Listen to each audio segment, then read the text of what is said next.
My dad took my $330K without asking, then came back acting like I owed him more. That's the headline, right? The clickbait. But the truth is, it was more than just the money, though the money was the lightning rod that finally cracked the whole rotten structure of our family wide open. It started with a single audacious move. He saw my savings account balance online, a number I'd painstakingly built over years of ramen dinners and skipped vacations, and just helped himself. No call, no text, no, "Honey, I'm having a bit of a situation." Nothing. Just a transfer, clean and silent, from my account to his. $330,000. Gone. Vanished like smoke. I remember staring at my phone, the banking app glowing obscenely in the dim light of my studio apartment, my heart hammering against my ribs like it was trying to break free. It wasn't even a loan, not in his mind. It was an advance, a preemptive strike against an imagined future debt I supposedly owed him for, well, for everything, I guess. For giving me life, for the roof over my head when I was a kid, for the privileged upbringing he'd always reminded us we had, even when things were tight. And he didn't just take it. He took it to prop up a failing business venture that he'd sunk his own considerable fortune into, a venture my mother had begged him to abandon for years. When I finally confronted him, not in person, not yet, but a furious, tear-soaked email that I immediately regretted sending, his response was dismissive. "Don't be dramatic, Sarah," he typed back, his words a casual balm on a gaping wound. "It's just money. You'll make it back. Besides, you were always the responsible one. I knew you'd understand." Understand? I didn't understand anything anymore. Not how my father, the man who taught me to ride a bike, who cheered loudest at my graduation, could so casually plunder my future. My mother, bless her perpetually anxious soul, had tried to mediate. She'd called me, her voice tight with a fear I'd heard 1,000 times before, the fear of upsetting him, the fear of disruption. "Sarah, honey, your father is under a lot of stress," she'd whispered, the words a worn-out lullaby. "This new venture, it's so important to him. He said he needed to get it off the ground before the end of the quarter. He didn't mean to worry you." I could hear the unspoken words hanging in the air between us. Don't make him angry. Just let it go. Letting it go was what I always did. I was the peacekeeper, the dutiful daughter, while my older brother, Mark, was the golden boy, the one who inherited Dad's swagger and his business acumen. I was the quiet one, the one who aced her exams, got the scholarship, and landed a good job at a reputable law firm right out of college. I'd learned early on that my perceived stability and quiet competence were a sort of currency in our family. I was the one who could be counted on, the one who wouldn't cause a fuss. My quiet life, the one I'd meticulously built brick by brick, suddenly felt like a flimsy facade. The $330,000 wasn't just savings. It was my safety net, my ticket to a down payment on a small condo, my escape route from the city's insane rent prices. It was the tangible proof that I was capable, that I could stand on my own 2 feet, independent of the sprawling, increasingly precarious empire my father had built. The real sting wasn't just the theft. It was the subsequent paternalistic condescension. He didn't just steal my money. He stole my agency. He acted as if my financial independence was some sort of juvenile extravagance, a plaything I'd grow out of. It was as if he saw my hard-earned savings not as a reflection of my diligence and sacrifice, but as some frivolous allowance he was entitled to dip into. He was the patriarch, the provider, and I, his adult daughter, was still somehow a child in his eyes, incapable of managing my own affairs responsibly. This wasn't the first time he'd exerted control, of course. There was the time he'd subtly derailed my first serious relationship, a kind, artistic guy he deemed not ambitious enough, making veiled comments about financial futures and career trajectories, until I felt so guilty and inadequate that I ended it myself. Or the way he'd always steered my career choices, nudging me towards stable professions like law, while subtly dismissing my early interest in creative writing as a hobby. He wasn't overtly cruel, not in the way you'd see in a soap opera. His methods were far more insidious. They were the slow drip of doubt, the constant undercurrent of disapproval disguised as concern, the well-intentioned advice that always seemed to lead back to his own vision of my life should be. The family Thanksgiving that year was a masterclass in passive aggression. I'd driven up from the city, the drive filled with a gnawing anxiety. I hadn't spoken to my dad since the email exchange. My mom had been cagey, her texts short and perfunctory. Mark, ever the diplomat, had managed a few strained texts asking if I was okay. Okay? I felt like I'd been eviscerated. Walking into the familiar warmth of the sprawling suburban house, the scent of roasted turkey and cinnamon wafting through the air, felt like walking into a minefield. My dad greeted me with a booming, overly hearty embrace that felt more like a possessive claim than a welcoming hug. "Sarah, my girl, so good to see you," he boomed, his smile too wide, his eyes a little too intense. My mom hovered, her gaze darting between us, a familiar tension radiating from her. Mark, already nursing a glass of whiskey, offered a curt nod. The conversation, as always, revolved around him, his business, his latest deal, his vision for the future. He spoke of his challenges, his risks, his impending triumphs, all with the practiced ease of a seasoned orator. And then he turned to me. "Speaking of fortunes," he said, his voice carrying through the dining room, now populated by the rest of the extended family, aunts, uncles, cousins. "Sarah here is doing so well. Such a responsible young woman. Always has been." He placed a hand on my shoulder, a gesture that was meant to be proud, but felt heavy, suffocating. "She's got a good head on her shoulders, understands the value of hard work." He paused, letting his words sink in, the subtle implication hanging in the air, and yet she's still learning. Then came the kicker, delivered with a perfectly innocent smile that made my stomach clench. "In fact," he continued, his gaze sweeping across the table, "she's been incredibly generous, letting me borrow some funds to help get this new venture off the ground. A young person like her, she has her whole life ahead of her. Doesn't need all that cash at once, does she?" A hush fell over the table. Faces turned towards me, some curious, some surprised, a few pitying. My Aunt Carol, bless her gossipy heart, leaned forward. "Oh, Sarah, that's so sweet of you. Your father must be so proud. How much did you lend him?" My throat tightened. I could feel a flush creeping up my neck, a heat that had nothing to do with the roaring fireplace. My carefully constructed facade, the one I'd maintained for years, was crumbling. I glanced at my mom, her eyes wide with panic, a silent plea for me to play along. Mark, for the first time that evening, looked genuinely uncomfortable, a flicker of something akin to guilt crossing his face before he quickly masked it with a shrug. But my dad, my father, was beaming, basking in the glow of his own perceived generosity, his own masterful spin. He'd framed it as my benevolence, my youthful idealism, my inherent understanding of his burdens. He hadn't just taken my money, he'd taken my narrative. He'd rewritten my sacrifice into his virtue. The humiliation washed over me, hot and suffocating. It wasn't just the public exposure of my financial vulnerability, but the implicit message that my autonomy, my hard-earned independence, was secondary to his needs, his ambitions, his ego. I wanted to scream. I wanted to stand up to declare the truth, to expose his manipulation for the predatory act it was. But the years of conditioning, of being the quiet, agreeable daughter, held me captive. My voice, when it finally came, was a strained whisper, barely audible above the crackling fire. It was a temporary arrangement. I managed, my voice betraying the tremor that ran through me. My dad patted my shoulder again, a proprietary gesture. "That's my girl," he said, his voice dripping with false pride, always so understanding.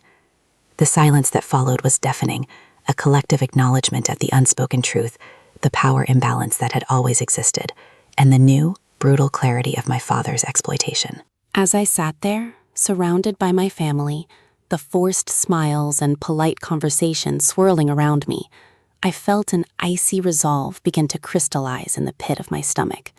The humiliation was a bitter pill, but it was also a catalyst. Something inside me snapped. The quiet, compliant daughter was gone. In her place, a different kind of person was beginning to emerge. Someone who understood that sometimes, to reclaim what's yours, you have to stop playing by their rules. The rest of the dinner was a blur of forced smiles and hollow laughter. Every question, every comment felt like a spotlight aimed directly at my exposed nerve. My aunt's innocent inquiries about my financial future, my uncle's unsolicited advice on investments, even my younger cousin's naive questions about how much I saved up for my job. It all felt like a deliberate, coordinated assault, orchestrated by my father's quiet, all-encompassing influence. He sat at the head of the table, the benevolent patriarch, occasionally interjecting with a proud comment about my maturity or my sensible approach to life, each word a subtle reinforcement of the narrative he'd so carefully crafted. He'd effectively neutered my ability to defend myself, painting any potential protest as ungratefulness, a childish refusal to acknowledge his greater wisdom. I excused myself early, claiming a headache, and retreated to the guest room, the silence of the empty house a stark contrast to the cacophony of forced pleasantries I'd just endured. I stared at my reflection in the antique vanity mirror, my eyes hollow, my face pale. The woman staring back looked defeated, a shadow of the confident professional I was in my everyday life. The $330,000 was gone. My pride was bruised. But in that moment, in the suffocating quiet of that familiar room, a different kind of fire began to flicker within me. It wasn't the hot, immediate rage I'd felt initially. This was something colder, something more deliberate. It was the dawning realization that my father, in his arrogance and his assumption of my weakness, had made a profound miscalculation. He had underestimated the power of a quiet life, the resilience of a wounded spirit, and the destructive potential of a daughter finally pushed too far. The money was gone, yes, but the lessons he'd inadvertently taught me about control, about manipulation, about the insidious ways families can both nurture and destroy, those were indelible. And as I lay in the unfamiliar bed, the moonlight casting long shadows across the room, I knew one thing with absolute certainty. This wasn't the end of my story. It was just the beginning. The seeds of something much larger, much darker, had been sown that day. He had taken my money, but he had also gifted me with a clarity I'd never possessed before. The clarity of what he was capable of, and the clarity of what I was capable of doing in return. The drive back to the city felt different. The usual dread was replaced by a strange, almost exhilarating sense of clarity. The anger hadn't dissipated entirely, but it had transmuted into something more potent, more focused. It was a quiet determination, a hardening of resolve that settled deep in my bones. I replayed the Thanksgiving dinner in my mind, dissecting every interaction, every glance, every carefully chosen word. My father's smug pronouncements, my mother's anxious silences, Mark's feigned indifference. It all painted a clear picture of the dynamics at play. I was the reliable daughter, the one who was expected to absorb the blows, to smooth over the rough edges, to always be the bigger person. My financial independence, so carefully cultivated, had been perceived not as a triumph of my own making, but as an overlooked resource, a buffer for his own financial recklessness. He hadn't just taken my money, he'd taken my adulthood and repurposed it for his own convenience. He had infantilized me in the most profound way possible by assuming I wouldn't notice, or worse, that I wouldn't care enough to push back. The sheer audacity of his claim that I owed him more after he'd already pilfered my life savings was almost laughable if it weren't so deeply insulting. It was the ultimate expression of his entitlement, a warped sense of familial obligation that placed his needs above all else. I realized then that the money itself was secondary. What had truly been violated was my trust, my sense of security, and my very identity as an independent adult. He had tried to reduce me to a mere extension of his own financial woes, a personal ATM machine he could tap into whenever he pleased. But I was more than that. I had built a life for myself, a career, a reputation, all through my own hard work and perseverance, and I was not going to let him dismantle it, not by stealth and not by decree. The emotional humiliation had been intense, a raw exposure that left me feeling raw and vulnerable, but it had also served as an unexpected awakening. It had stripped away the last vestiges of my naive belief in his inherent goodness and forced me to confront the manipulative core of his personality. The silence that followed his pronouncements at Thanksgiving wasn't just awkward, it was a collective acknowledgement of his power, a power he wielded through intimidation and subtle coercion. I had always been the one to break that silence with appeasement, with compromise. But now I understood that sometimes silence itself could be a weapon, a strategic withdrawal, a period of observation, a time to gather strength and formulate a plan.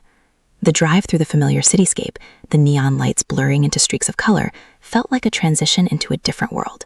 The world of my own making, where my decisions mattered, where my achievements were my own.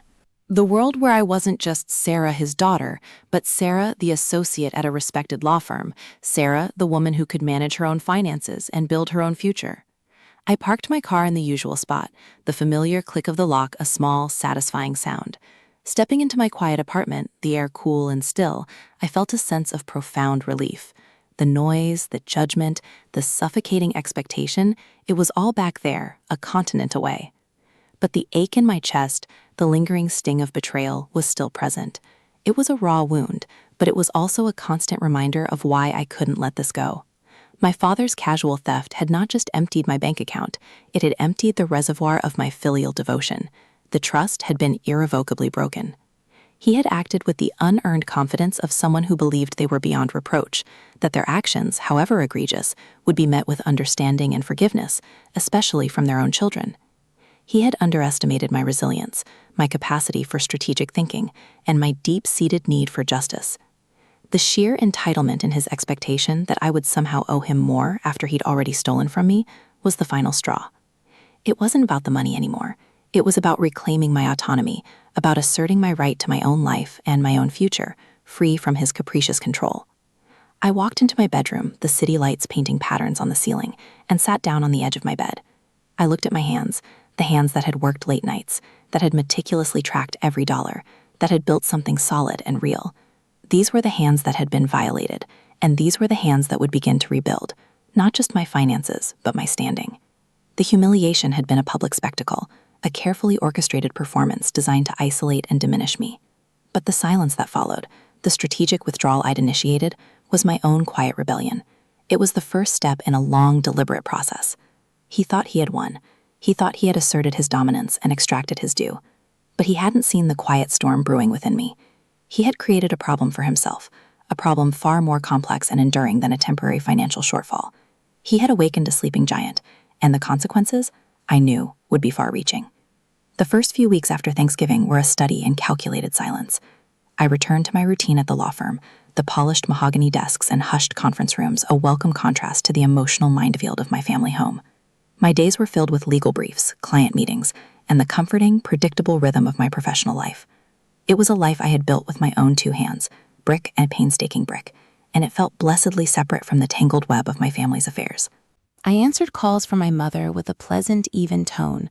Her anxious queries about my well-being met with reassuring, but ultimately vague responses. "I'm fine, Mom, just busy. Work is good. Lots of interesting cases." I deflected any questions about my father. Her hushed whispers of his latest business woes met with polite disinterest. "He'll figure it out," I'd say, the words feeling like smooth stones in my mouth. I didn't want to engage, not yet. I needed to gather my thoughts, to understand the full scope of the betrayal. He hadn't just taken my money, he had taken my trust, my sense of security, and he had done so with a chilling lack of remorse, disguising his greed as paternal generosity. My brother Mark was the only one I allowed myself to truly communicate with, albeit indirectly. He'd sent a terse text a few days after Thanksgiving, a simple, "Thinking of you, hope you're okay." It was weak, a perfunctory nod to the seismic shift that had occurred, but it was a start. I replied, "I will be," and left it at that. Mark was his father's son in many ways, eager for his approval, yet I sensed a flicker of unease in him that day, a shadow of doubt cast over his usual blind loyalty. He was the golden child, the heir apparent, but even he couldn't have missed the calculating glint in Dad's eyes when he declared my money was temporary. I figured he'd have his own theories about Dad's financial situation, his own insights into the failing business venture.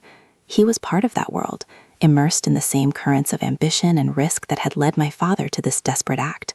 Perhaps, I thought, he would eventually understand the depth of the manipulation, the sheer audacity of it.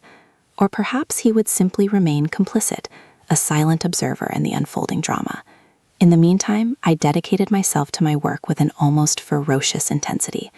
The legal world, with its intricate rules and predictable outcomes, offered a sanctuary.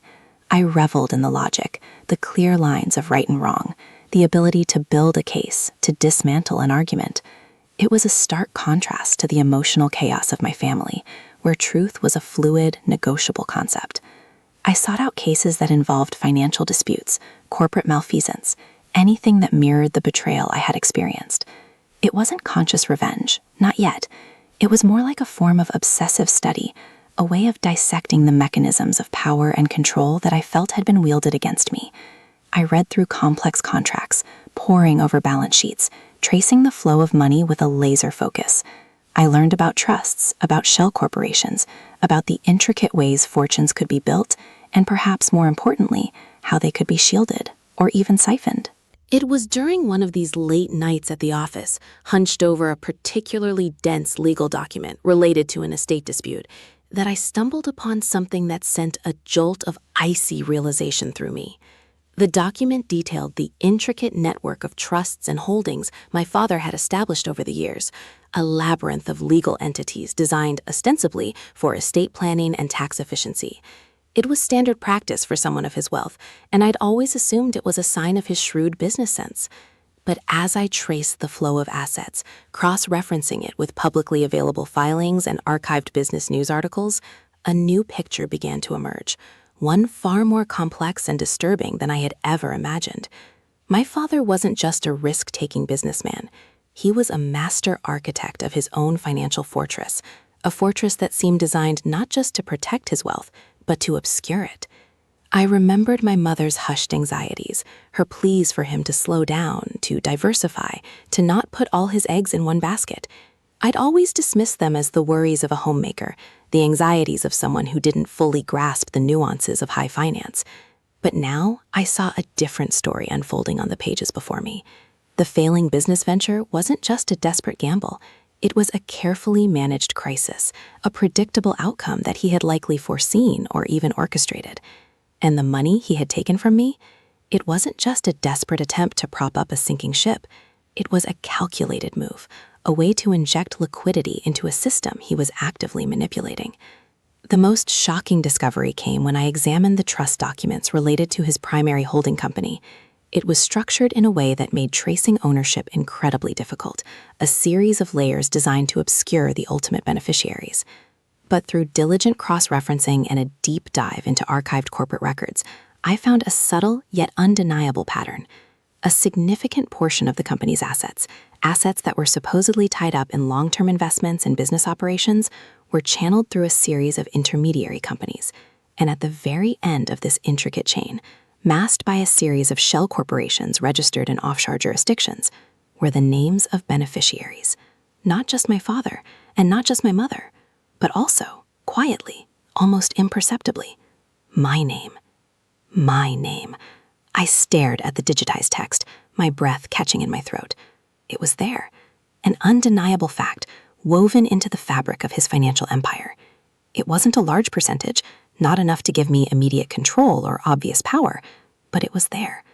A sliver of ownership, a right to a portion of the fortune he had so ruthlessly guarded. He had never mentioned it, not once.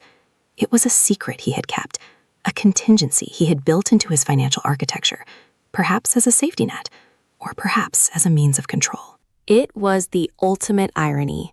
He had taken my money, believing me to be a dependent child incapable of managing my own affairs, and yet he had also quietly designated me as a beneficiary in his vast, opaque empire.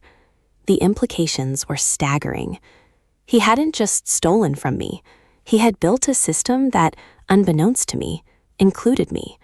He had treated me as a disposable resource while simultaneously ensuring a future claim for me within his carefully constructed legacy. It was a perverse form of paternalism, a way of maintaining control even in his absence by dictating my inheritance. The humiliation I had felt at Thanksgiving, the feeling of being exposed and powerless, began to recede, replaced by a cold, hard anger that was far more potent. He had underestimated me. He had assumed my compliance, my docility, my inability to see beyond the surface. But I had seen, and now I knew. I spent the next few days immersed in the legal ramifications of my discovery. I consulted with a trusted colleague, an older lawyer named David, who specialized in complex financial law.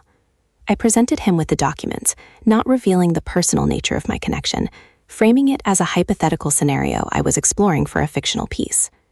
David, ever the pragmatist, walked through the trusts with me, his brow furrowed in concentration. "This is elaborate," he murmured, tracing a line on the printed documents with his finger. "He's got layers upon layers here, intentional obscurity. It's designed to make tracing assets incredibly difficult." He explained the concept of beneficial ownership, the legal complexities of offshore entities, and the potential avenues for challenging such structures, though he cautioned that it would be a lengthy and expensive process. "But Sarah," he said, looking up at me, his gaze sharp and knowing, "if you are indeed a beneficiary, even a minor one, with proper legal standing, you might have a right to request an accounting, a full disclosure of assets and liabilities. It's not a given, especially with these kinds of trusts, but it's a starting point." An accounting. The words resonated deeply. It meant a forensic examination of his entire financial empire, a deep dive into every transaction, every investment, every hidden account. It meant the truth laid bare. The power shift began to crystallize in my mind. I wasn't just a victim anymore. I was an architect of my own potential victory. He had built his fortress, but he had inadvertently left a key hidden within its walls. My father had always prided himself on his control, his ability to manipulate situations and people to his advantage. He had wielded his wealth as a weapon, subtly dictating the lives of his children, ensuring their dependence, their gratitude. But he had never anticipated that his own carefully constructed legacy might become the instrument of his undoing. The knowledge that I was a beneficiary, however obscured, changed everything. It gave me a legal standing, a right to demand answers that he had always denied me. The humiliation of Thanksgiving had been the spark, but this discovery was the fuel. I began to feel a sense of calm descend over me, a quiet, unnerving composure that surprised even myself. The hot rage had cooled into a steady, burning ember of resolve. I started observing my father more closely, not with the affection of a daughter, but with the detached scrutiny of a prosecutor. I noticed the subtle shifts in his demeanor when certain topics arose, the way he would deflect questions about his business with practiced ease, the almost imperceptible flicker of unease in his eyes when the subject of my financial future came up. He was a man who lived by his wits, by his ability to control narratives, to spin every situation to his advantage. He believed he had won, that he had put me in my place, that my silence was a sign of my submission. He had no idea that I was already meticulously planning my next move, armed with knowledge he had desperately tried to conceal. One evening, during a seemingly innocuous phone call, my mother mentioned that my father was planning a large expansion for his business, acquiring a new manufacturing facility upstate. "He's so excited, Sarah," she'd said, her voice tinged with the familiar blend of pride and apprehension. "He says this is the deal that will finally turn everything around." I listened, my mind racing. A large expansion, acquiring a new facility. These were significant financial commitments.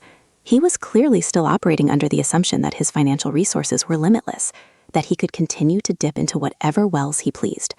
The thought of him sinking more money, my money, into another precarious venture ignited a fresh wave of anger, but it was tempered by a growing sense of purpose. That night, I drafted a formal letter, a carefully worded request for an accounting of the trusts. I didn't send it immediately. I wanted to ensure I had every legal angle covered, every potential loophole identified. I spent hours researching probate laws, trust disputes, and the legal rights of beneficiaries. I was no longer just Sarah, the lawyer. I was Sarah, the claimant, the inheritor of a secret that could unravel everything. The following week, I received an unexpected email from Mark. It was brief, almost cryptic. "He's in trouble. Real trouble. Dad's asking for help. Big help." My heart leaped into my throat. Trouble. The kind of trouble that involved him asking for big help. It meant his carefully constructed empire was teetering, and he was ready to exploit any available resource.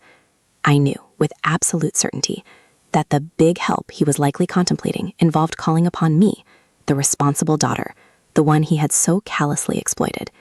He would expect me to bail him out, to once again sacrifice my own future for his ambition. But this time, the script had changed. He had given me the knowledge I needed.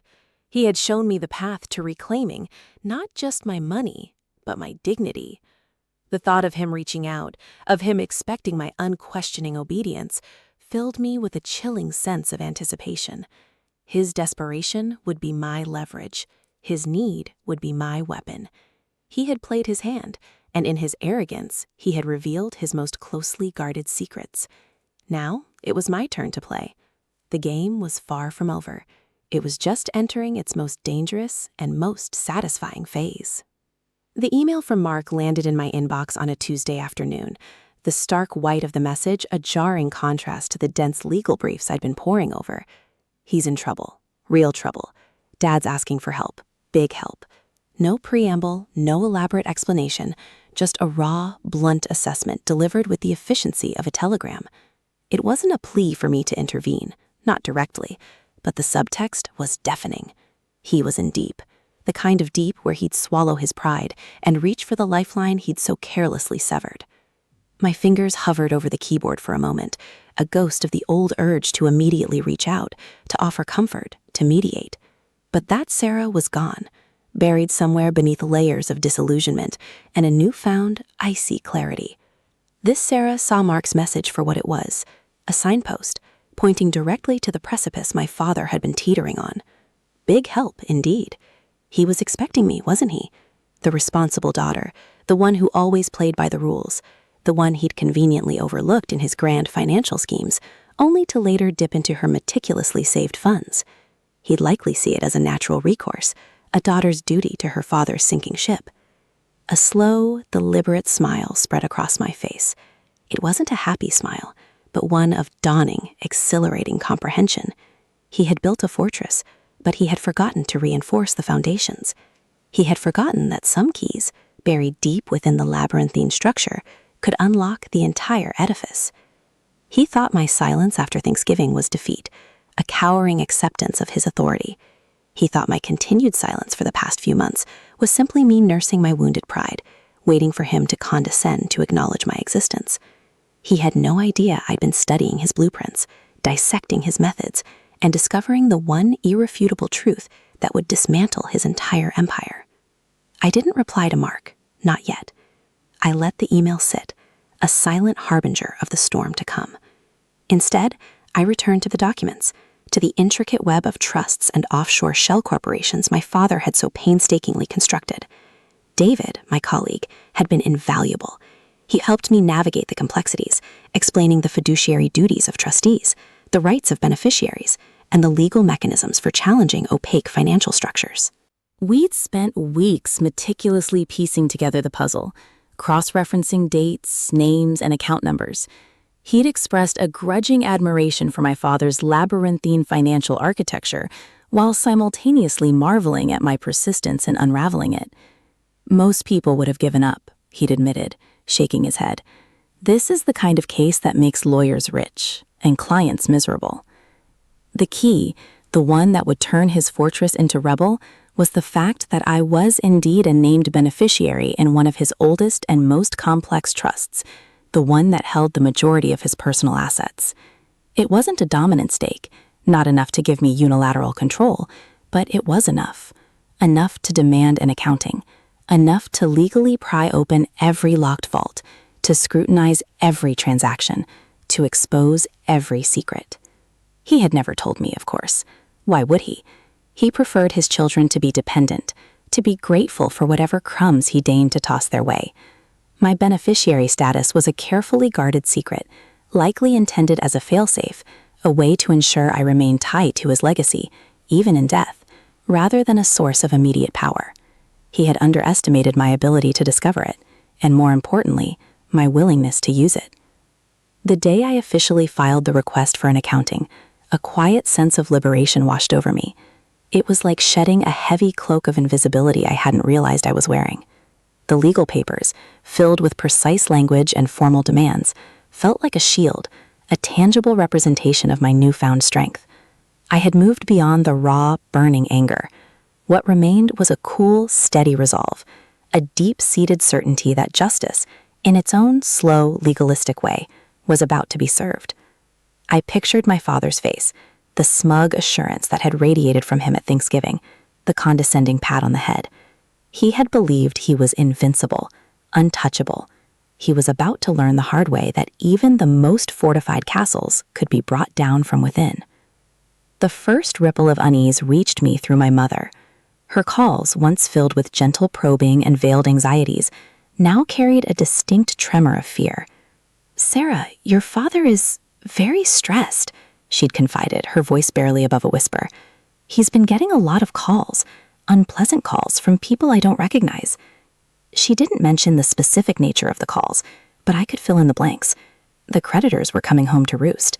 The carefully managed crisis was spiraling out of control, just as he'd likely planned it would.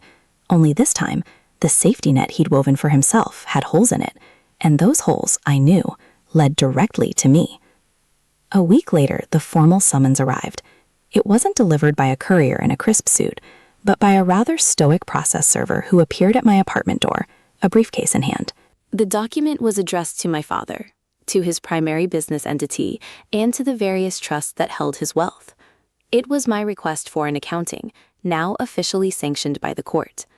I imagine the moment he received it was a turning point for him. The moment the game he thought he was controlling was suddenly taken out of his hands. The silence that followed for my family was deafening, a stark contrast to the usual cacophony of their demands and expectations. My mother stopped calling. Mark's sporadic texts ceased altogether. It was as if I had become radioactive, a pariah who had dared to challenge the established order. I imagined the hushed conversations happening behind closed doors, the panicked strategizing, the bewildered realization that their carefully constructed world was starting to crumble. He had always operated on the assumption of absolute control, and I had just demonstrated that his control was an illusion. Then he called me. It wasn't a call I'd been expecting, not directly. I'd anticipated him sending Mark, or perhaps his lawyers, to try and negotiate, to shame me, to bribe me, but it was him. His voice, when it came through the receiver, was raspy, strained, a shadow of its usual booming self.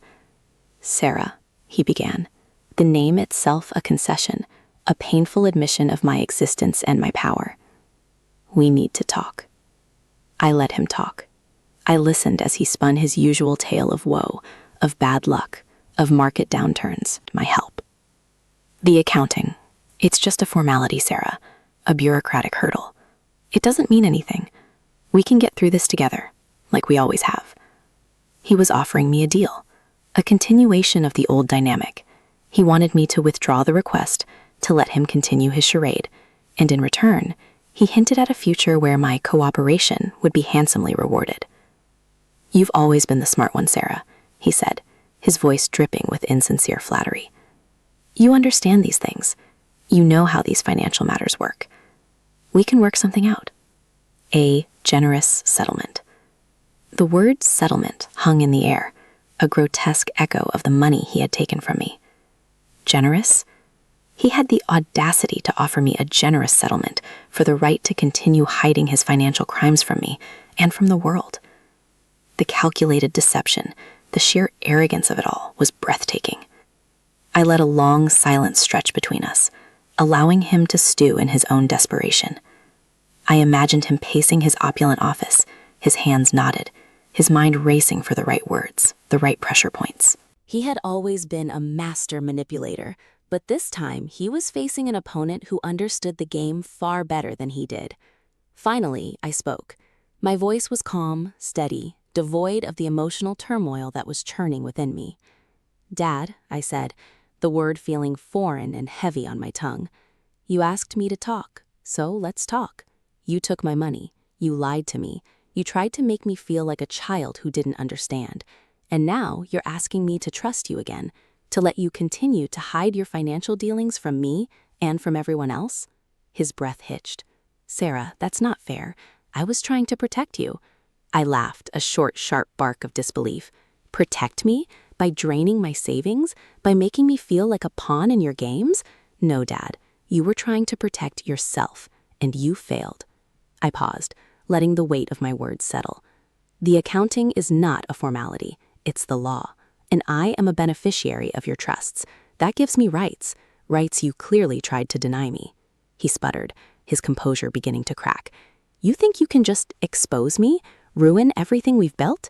You built it, Dad, I countered, my voice hardening. And you're the one who's ruining it. I'm just going to be there to document the process. I want what is rightfully mine, and I want the truth to be known. You've lived your life shrouded in secrecy and manipulation. It's time for that to end. He was silent for a long moment. I could almost feel him calculating, weighing his options. He knew he was cornered. He knew that his usual tactics wouldn't work on me anymore. The power had shifted, irrevocably. "What do you want, Sarah?" he finally asked, the question laced with a bitter resignation. "I want an honest accounting of all your assets and liabilities," I stated, my voice unwavering. "I want a full disclosure of every trust, every company, every transaction, and I want my rightful inheritance, the portion that was quietly designated for me years ago and the portion you so carelessly took. I'm not looking for revenge, Dad. I'm looking for what's mine, and I'm looking for the truth." He didn't reply. I could hear him breathing, a ragged, labored sound. I knew this conversation was likely the final nail in his carefully constructed coffin. He had always prided himself on his control, on his ability to orchestrate every aspect of his life and the lives of those around him. And I, his own daughter, had proven him wrong. I had broken free from his influence, not by shouting or by pleading, but by meticulously and quietly dismantling his world from the inside. The legal process that followed was grueling, exactly as David had predicted. It was a protracted, expensive, and emotionally draining affair. My father's lawyers fought every step of the way, employing every legal maneuver they could conjure to delay, obfuscate, and discredit. There were depositions, endless documents exchanged, and the constant, unnerving presence of legal teams dissecting every aspect of his financial life. Mark eventually surfaced, not to support his father, but to offer a hesitant, almost apologetic olive branch. He confessed that he'd known, or at least suspected, that their father's business had been in trouble for a long time. He'd seen the signs, the desperate measures, the increasingly opaque financial dealings, but he'd been too afraid to confront their father, too afraid of his disappointment, too eager to maintain his position as the favored son. His confession was a pale imitation of the truth I was uncovering, a small ember compared to the inferno of my father's deceptions. He asked if there was anything he could do, anything he could tell me that would help. I simply told him to be honest. That was all I wanted from any of them. My mother, caught in the crossfire of her husband's unraveling life and her daughter's quiet rebellion, was a broken woman. She pleaded with me to stop, to come home, to try and mend the family. But the family, as I knew it, had already fractured beyond repair. The foundation of trust, the bedrock of any healthy relationship, had been eroded by years of deceit and manipulation. As the legal proceedings wore on, the full extent of my father's financial machinations became horrifyingly clear. The failing business venture wasn't just a downturn. It was a carefully orchestrated collapse designed to siphon off assets into hidden accounts, to create the illusion of bankruptcy while millions were being squirreled away.